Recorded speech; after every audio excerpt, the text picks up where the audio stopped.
Hai, kamu apa kabar? Pasti baik-baik aja kan? Kenalin, aku Elprana. Sebelumnya, kita udah pernah membahas hampir seluruh hal mengenai game Among Us. Mulai dari kisah seram di baliknya, misteri planet Polus, dan juga ciri-ciri alien impostor. Makasih ya buat kamu semua yang udah suka sama pembahasan Among Us di channel Elprana ini. Semoga kamu selalu terhibur ya dengan video-video Elprana. Oh iya, Elprana dapat kiriman email dari salah satu subscriber buat ngebahas mengenai impostor yang menguasai dunia. Ide yang cukup menarik buat dibahas. Jadi, kalau kamu ingin merekomendasikan topik buat video Elprana selanjutnya, jangan sungkan loh buat kirim email ke aks.elprana@gmail.com. Aku tunggu ya rekomendasi dari kamu. Nah, di video kali ini, aku akan menceritakan sebuah kemungkinan apabila impostor dari planet Polus berhasil mengalahkan crewmate dan menguasai dunia. Aku akan menganalisis dari beberapa aspek seperti biologi, astronomi, dan juga teknologi. Aku jadi ikut penasaran nih, kira-kira apa ya yang akan terjadi?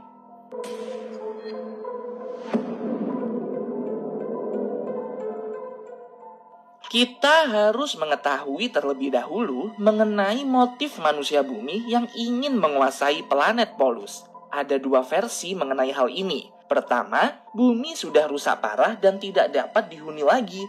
Atau kedua, manusia bumi ingin merebut seluruh sumber daya yang ada di planet Polus untuk tujuan tertentu. Dari hal ini, kita dapat menyimpulkan bahwa keberadaan manusia di planet Polus sangatlah mengganggu penduduk asli planet tersebut.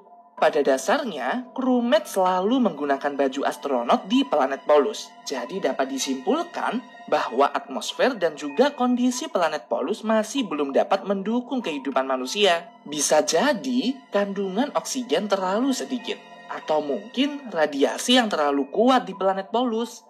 Nah, hal ini adalah sebuah kelemahan manusia bumi. Artinya, alien planet Polus ini lebih kuat karena mereka tetap bisa hidup tanpa menggunakan alat pendukung seperti baju astronot.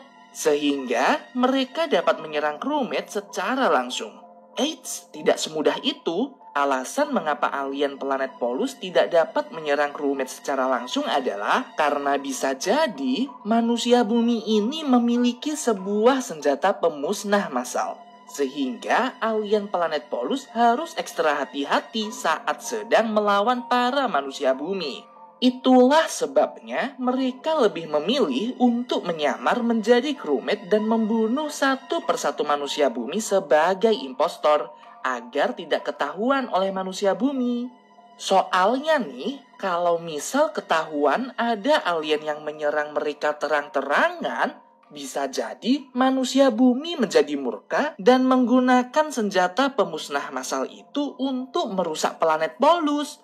Dan parahnya lagi, bisa-bisa seluruh populasi alien planet Polus dimusnahkan. Wah, kejam banget ya manusia bumi ini. Terus, senjata apa nih yang digunakan oleh para crewmate ini? Coba deh kamu lihat di setiap ruangan reaktor yang ada di seluruh map dalam game Among Us. Biasanya, ruangan ini memiliki sebuah mesin raksasa dengan energi besar yang bercahaya. Kalau berdasarkan analisisku, ini bukanlah energi nuklir, melainkan sesuatu yang berkali-kali lipat lebih besar dari nuklir. Alasannya adalah, pertama, energi nuklir tidak boleh digunakan secara terbuka karena adanya radiasi yang berbahaya. Sedangkan ruangan reaktor kan sangat terbuka. Bahkan bola energi ini pun tidak ditutupi oleh kaca atau besi sama sekali. Kedua, umumnya energi nuklir tidak mengeluarkan efek cahaya seperti itu. Terus, itu apa dong? Mungkin nih, itu adalah sebuah energi yang bernama quark. Quark adalah energi yang 8 kali lebih kuat daripada energi nuklir. Terus, bagaimana energi quark ini dapat diciptakan? Dari perkiraanku sih, sepertinya energi ini didapat dari pengolahan karmel safir.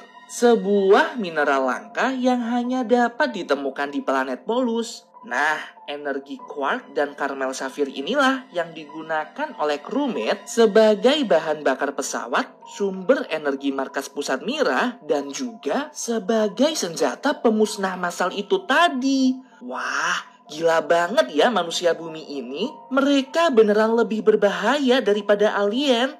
Maka dari itu, alien planet Polus harus secara hati-hati membunuh para crewmate dengan menyamar sebagai impostor. Singkat cerita, kita buat impostor memenangkan perselisihan di planet Polus. Seluruh crewmate yang ada di map Polus berhasil dikalahkan oleh para alien ini. Berdasarkan penjelasanku di video sebelumnya, impostor ini adalah alien yang memiliki kemampuan untuk shape-shifting, alias dapat merubah bentuk menjadi spesies lain. Setelah berubah menjadi manusia, besar kemungkinan alien ini dapat mempelajari seluruh perilaku dan pikiran manusia itu.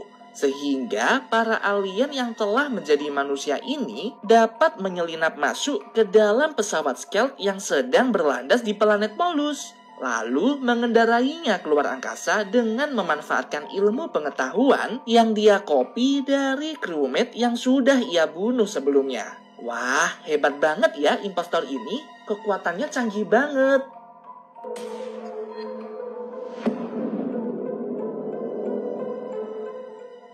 Selama di pesawat stealth, besar kemungkinan masih ada crewmate yang hidup di dalam pesawat ini. Tapi posisinya, alien ini masih menyamar ya. Dan tidak ada crewmate yang sadar bahwa ada impostor di antara mereka. Sehingga, impostor pun juga harus berhati-hati dalam melakukan penyerangan kepada crewmate. Nah, kalau dari pendapatku nih, sepertinya alur kisah game Among Us ini tuh dimulai dari planet Polus dulu, lalu berlanjut ke pesawat stealth, baru deh sampai di markas pusat Mira. Setelah berhasil membantai seluruh crewmate yang ada, impostor pun harus mempersiapkan rencana untuk melakukan perlawanan di markas pusat Mira setibanya mereka nanti. Rencana pertama, impostor harus berlagak seolah-olah seluruh kawan-kawannya mati karena dibunuh oleh alien Polus. Sehingga para crewmate yang ada di markas pusat Mira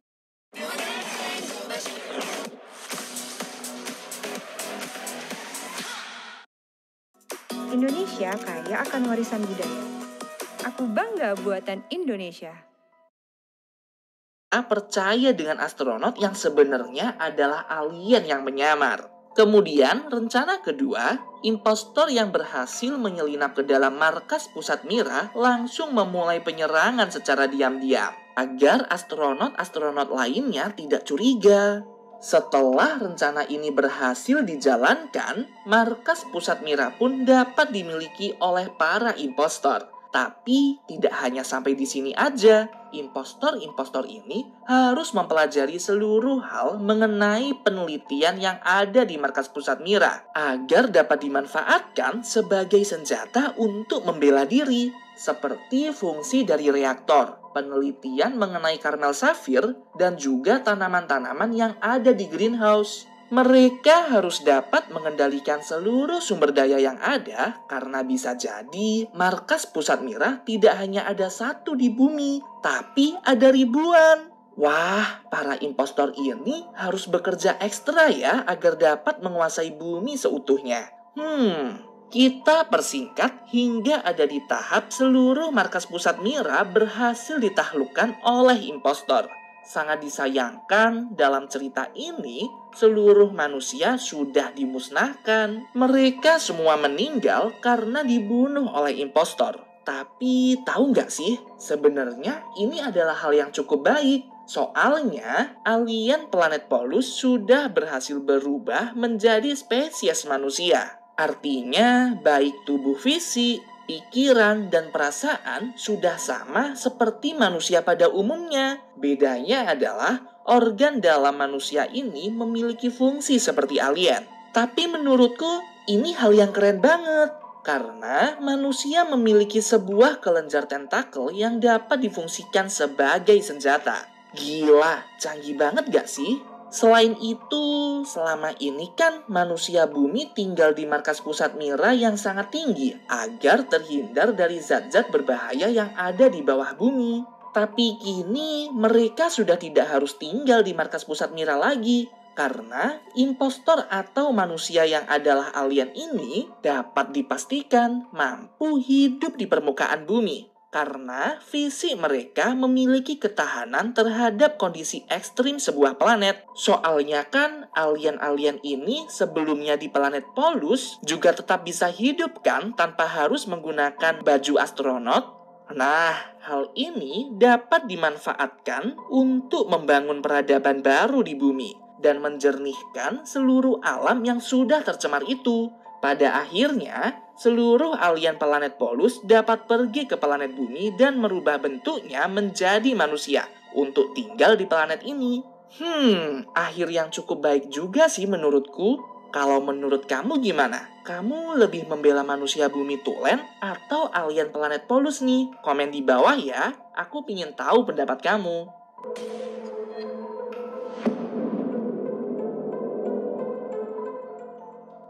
Setelah beratus-ratus tahun, akhirnya manusia yang sebenarnya alien planet Polus ini berhasil menyembuhkan planet bumi.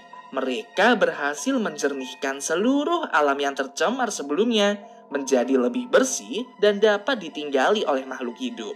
Dari cerita ini, aku memiliki beberapa kemungkinan nih. Yang pertama, bisa jadi game Among Us ini memiliki sebuah pesan rahasia bahwa dulu sekali manusia sebenarnya adalah alien dari planet lain yang merubah bentuknya menjadi seperti kita-kita ini. Atau jangan-jangan game Among Us ini memiliki keterkaitan dengan kisah-kisah arkeologi kuno. Tahu nggak sih, situs-situs bersejarah yang ada di Mesir ataupun di suku Maya sering loh memberikan gambaran kehidupan bumi pada zaman dahulu. Dikisahkan bahwa sebenarnya manusia bumi ini adalah cloning dari alien yang diletakkan di planet ini dan dibiarkan beranak cucu hingga bertambah banyak dan memenuhi bumi. Ini tuh sama seperti film terlarang yang sempat populer beberapa saat lalu. Judulnya kalau nggak salah Anunnaki. Sebuah film yang menceritakan awal mula kehidupan di bumi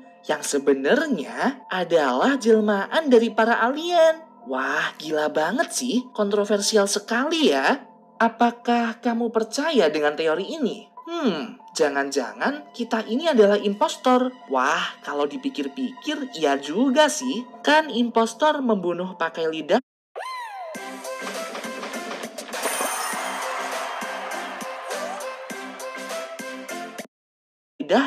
sedangkan kita menyakiti hati orang lain dengan lidah kita.